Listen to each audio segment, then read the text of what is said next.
तो राम के स्वरूप का ज्ञान नहीं होगा, उस राम के चरण में प्रेम नहीं होगा।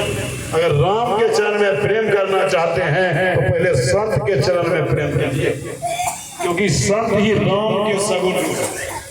संत ही राम के सगुण रूप है। गोस्वामी तुलसीदास जी महाराज ने स्पष्ट लिखा है, बंदो गुरु पद कंज कृपा सिंधु नर रूप हरि, महामोह तम कुंज जासु बचन रवि कर। रामायण को बढ़िया से पढ़ना चाहिए, रामायण में ही सब ज्ञान भरा हुआ। क्या कहा वाल्मीकि ऋषि ने, जग पेखन तुम देख निहारे, विधि हरि शंभु नचाव निहारे। इस संसार दृश्य है हे राम, आप इनको देखने वाले हैं और ब्रह्मा विष्णु महेश आप नचाने वाले। यह लिखा हुआ है। त्रिदेव भी आपके बारे में नहीं जानते हैं, ब्रह्मा विष्णु महेश भी आपके बारे में नहीं जानते।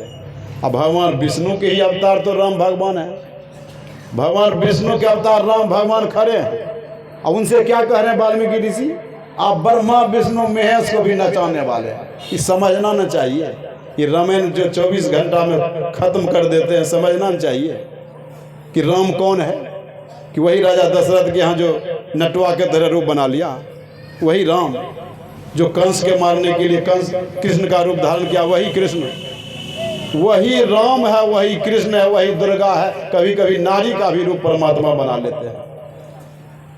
महिषासुर को मारने के लिए नारी का रूप धारण किया। परमात्मा एक है, उसने अनेक प्रकार के रूप को धारण किया है। उसी को राम कहते हैं, कृष्ण कहते हैं, दुर्गा कहते हैं, काली कहते हैं, अनेक प्रकार के नाम से पुकारते हैं। और उसका कोई रूप रंगाकार नहीं है। रामायण में लिखा हुआ है, निर्मल है, निराकार है, उसका कोई रूप रंगाकार राम का नहीं है। तो नटवा के तरह बना लिया है। क्यों बनाया है? जब जब हुई धर्म की हानि, अब बढ़ रही असुर अधम अभिमानी। जब जब यहाँ धर्म की हानि होने लगती है, अत्याचारियों का अत्याचार बढ़ जाता है, तो धर्म का राज कायम करने के लिए वह राम जिसका कोई रूप रंगाकार नहीं है, सृष्टि के कण कण में है, वही रूप धारण करके उसका संहार करता है और धर्म का राज कायम करता है।